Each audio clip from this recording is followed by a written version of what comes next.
గుర్రం చాలా ప్రత్యేకమైన జంతువు.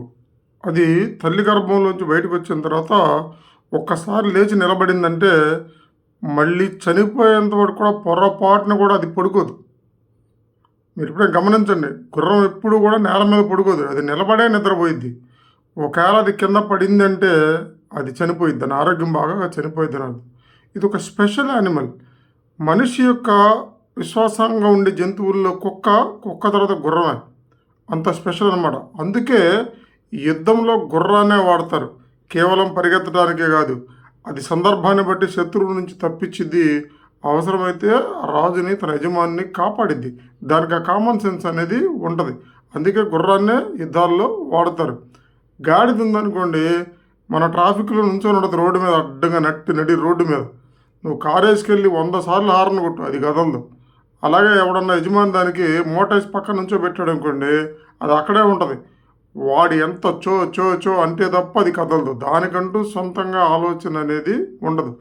చూడడానికి ఒకే రకంగా ఉన్నా కూడా దగ్గరగా దానికి చాలా నేర్చుకునే తత్వం ఉంటుంది. విశ్వాసం అనేది దానికి ఉంటుంది. ఇది ఆలోచించదు, విశ్వాసం ఉండదు. ఒరక బండరాయిలాగా ఉంటుంది. అంటే మనం గుర్రంలా ఉండాలి. నువ్వు ఏదైనా కంపెనీలో పనిచేస్తున్నప్పుడు నీ యజమాని చెప్పింది చేయటమే కాకుండా సందర్భోచితంగా సమయస్ఫూర్తితో వ్యవహరించి ఆ వ్యవస్థకి ఆ సంస్థకి ఉపయోగపడే విధంగా ఉండాలి.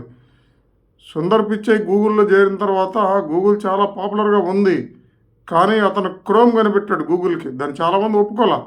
కానీ ఆయన సంస్థ ఓనర్ను ఒప్పించి గూగుల్కి క్రోమ్ ఏర్పాటు చేశాడు. క్రోమ్ ఏర్పాటు చేసిన తర్వాత గూగుల్ 10% 100 రెట్లు పెరిగింది. అంటే ఏదైనా సంస్థ దానికి ఆయన సీఈఓని చేశారు అన్నమాట.